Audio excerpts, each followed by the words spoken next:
আপনারা দেখছেন বাংলা এগিয়ে। আমরা সকলে এখানে উপস্থিত রয়েছি এই দুর্গোৎসব, দুর্গাপুজো বাংলা এবং বাঙালির সর্বশ্রেষ্ঠ উৎসব বা পুজো, যেখানেই এবং এটা এখন সারা ভারতবর্ষের বিভিন্ন রাজ্যে, শহরে, এমনকি বিশ্বেও বিভিন্ন শহরে, বিভিন্ন রাষ্ট্রে এই দুর্গোৎসব পালিত হয়। এখানে আমরা উপস্থিত হয়েছি আজকে খুঁটি পুজো উপলক্ষে, তৃতীয় বর্ষে পদার্পণ করলো। আমরা সকলে এখানে মিলিত হয়েছি। পুজোর 4-5টা দিনের জন্য আমরা সকলেই অপেক্ষা করে থাকি এবং প্রত্যেকেই যে যেখানেই থাকুক না কেন, যদি সুযোগ থাকে আসার বাড়িতে বা পাড়ার পুজো মণ্ডপে, তারা এই কটা দিন দেশ এবং বিদেশ থেকে তারা উপস্থিত হন পরিবারের কাছে একসঙ্গেই দুর্গোৎসব পালন করার জন্যে এবং পাড়ার প্যান্ডেলে। দাদা, এই পুজোটাকে এইটা তৃতীয় বছর পড়লো, কিন্তু এই পুজোকে নিয়ে একটা বিতর্কও তৈরি হয়, সেটা নিয়ে কি বলবেন? পুজো নিয়ে বিতর্ক হওয়ার তোর কোনো কারণ নেই। পুজো নিয়ে বিতর্ক হবে কেন? এটা ভারতবর্ষ, এটা পশ্চিমবঙ্গ। এখানে ইদানিংকালেই শোনা যাচ্ছে, দেখা যাচ্ছে, এর আগে তো কখনো হয়নি। এটা তো পাকিস্তান বা বাংলাদেশ নয়, বা কোনো ইসলামিক রাষ্ট্র নয়। এখানে দুর্গোৎসব, কালী পুজো, রামনবমী, লক্ষ্মী পুজো, সরস্বতী পুজো, দেবাদিদেব মহাদেবের, শিবের গাজন, নীলষষ্ঠী পুজো, সমস্ত কিছু তো ছোটবেলার থেকে দেখে আসছি। এগুলো সমস্ত হয় এবং হবে। দুর্ভাগ্যের বিষয়, বর্তমান সরকার বা তার মুখ্যমন্ত্রী, তিনি তার কিছু বশংবদকে সামলাতে পারছেন না, বা প্রশাসনও সঠিক ভূমিকা পালন করতে পারছে না। তাই সরস্বতী পুজো করতেও বাংলাতে কোর্টে যেতে হয়। দুর্গাপুজোর মণ্ডপ আক্রান্ত হয়, ঠাকুর আক্রান্ত হয়। কালী পুজোর, কার্তিক পুজোয় ভেঙে দেওয়া হয় মূর্তি। এগুলোকে কিন্তু একেবারেই যারা দেবদেবীতে বিশ্বাস করেন বা আমরা যারা হিন্দু ধর্মে বিশ্বাসী, ঠাকুর দেবতায় বিশ্বাসী, সেই মানুষজন কিন্তু এগুলোকে একেবারেই মোটেই ভালোভাবে নিচ্ছে না। 26-এর ইলেকশন আর আজকের দিনটা তো এক নয়। এটা অন্য একটা বাইট হলে পরে খুব ভালো হতো, গুছিয়ে বলতে পারতাম। আর পশ্চিমবাংলার যা অবস্থা, যাতে জাত পাত ধর্ম বর্ণ নির্বিশেষে মানুষ যদি নিজের এবং নিজের পরিবারের কথা ভাবে, তার সন্তান সন্ততির কথা ভাবে, ছেলে মেয়ে নাতি নাতনির কথা ভাবে, শিল্পের কথা ভাবে, স্বাস্থ্যের কথা ভাবে, শিক্ষার কথা ভাবে, কর্মসংস্থানের কথা ভাবে, আইন শৃঙ্খলার কথা ভাবে, মা বোনেদের ইজ্জত সম্ভ্রম রক্ষার কথা ভাবে, আমাদের পুরুষ মানুষদের জীবন প্রতিদিনই তো খুন হচ্ছে। সুতরাং এই সমস্ত কিছু মিলিয়ে এই মমতার সরকারকে একদিনও রাখার কোনো অর্থ আমি খুঁজে পাই না, আর একদিনও থাকার দেখুন, আমাদের কমিটি, ইন্টালি বঙ্গীয় সমাজ সার্বজনীন দুর্গোৎসব কমিটির আশা, আমাদের যেই ভারতবর্ষের ইতিহাস, সেই ইতিহাসের মধ্যে যেই ধর্মের অস্তিত্ব, সেইটাকে তুলে দেওয়া। আপনারা দেখছেন সারা বিশ্বে সবথেকে পুরনো ধর্ম সনাতন ধর্ম। এই বছর যেই থিম আমরা নিয়ে আসার চেষ্টা করেছি, সেইটা হলো ধর্মের ওপরে। তার মধ্যে রামায়ণ, মহাভারত, আমাদের 28টা রাজ্য, তার সাথে কেন্দ্র শাসিত রাজ্যর যেই বিভিন্ন ধর্মীয় অস্তিত্ব, সেইটাকে আমরা থিম করে এইবার এই সিআইটি পার্কে আমরা তুলে ধরবো।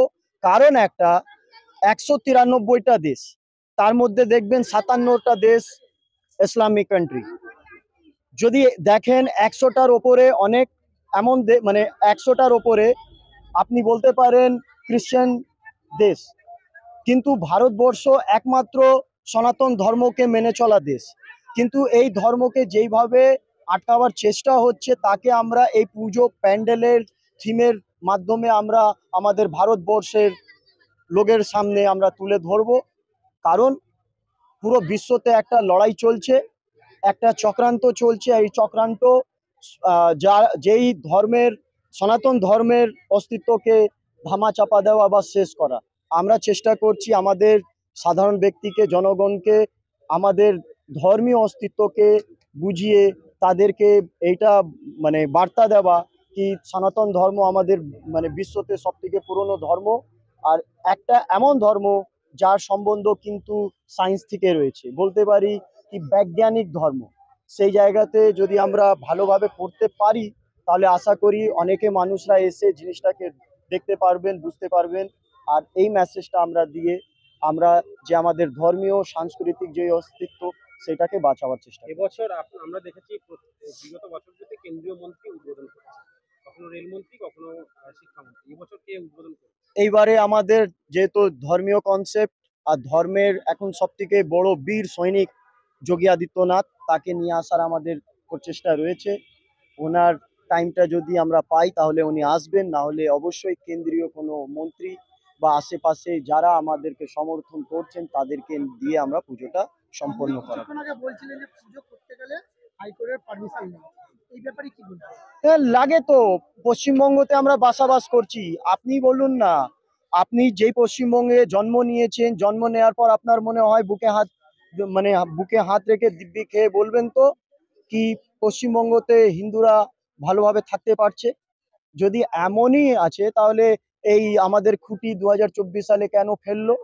2023 সালে যখন 48 ঘন্টা আগে হাইকোর্ট পারমিশন দিল, আমাদের প্যান্ডেলকে কেন অন্য ধর্মের ব্যক্তিরা ব্লেড ছুরি দিয়ে কেটে ফেললো?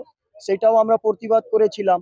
কিন্তু পশ্চিমবঙ্গ এমন একটা জায়গা চলে গেছে যেখানে সনাতন ধর্মের অস্তিত্ব বলে থাকতে পারবে না বলে শেষ করার একটা চক্রান্ত চলছে, যেটাকে আমরা আটকাচ্ছি। আমরা যারা হিন্দু ধর্মের সৈনিক, এই পুজোটাও হিন্দু সেবা দল করছে, আর হিন্দু সেবা দল এন্টালি বঙ্গীয় সমাজ সার্বজনীন দুর্গা উৎসব কমিটিকে সমর্থন দিচ্ছে। আমরা আমাদের লড়াই দেব। আপনার নামটা? আমার নাম সুদীপ রাম, হিন্দু সেবা দলের সভাপতি, এন্টালি বঙ্গীয় সমাজ সার্বজনীন দুর্গা উৎসব কমিটিরও সভাপতি। কি বলবেন এই ব্যাপারে? এন্টালি বঙ্গীয় সমাজের যে দুর্গোৎসব, তাদেরকে অনেক শুভেচ্ছা জানাই। এবং সামনে দুর্গাপুজো, সকল মানুষকে জানাবো দুর্গাপুজোর অনেক শুভেচ্ছা।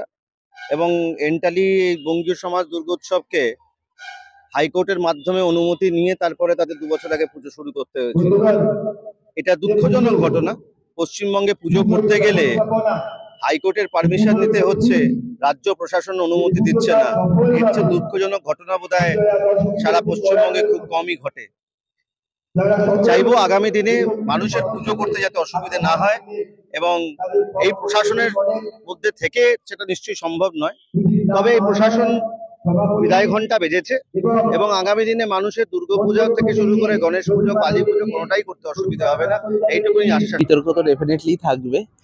কাজ থাকা মানেই বিতর্ক থাকা, এবং যেই কাজের সমালোচনা বা আলোচনা যদি না থাকে, সেই কাজের আমি মনে করি না মূল্যবোধ থাকে। তো সেই জায়গা থেকে বলবো, এই বছর আমাদের পুজো ভাবনা হচ্ছে হিন্দু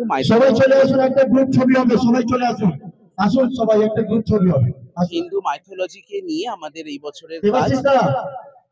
কারণ হচ্ছে যে আমরা পুরাণ কাহিনীগুলো এট দ্য টাইম আমরা ভুলতে চলেছি। আমাদের প্রজন্মকে কি বার্তা দেবো, যে আমাদের কি রামায়ণ, কি মহাভারত, কি বাল্মীকি, মানে সত্যি আমরা যে বাংলার বুকে এত সংস্কৃতি, আমরা কিন্তু নতুন প্রজন্মকে কিছুই দিতে পারছি না। সেই জায়গা থেকে আমি মনে করি যে আমাদের পুজো প্যান্ডেল একটা বার্তা দেবে। তো সেই বার্তাকে পাথেয় করে আমাদের পথ চলা। মনোজিৎ সরকার, এই বঙ্গীয় সমাজের আমি থিম মেকার। দেখতে থাকুন বাংলা এগিয়ে।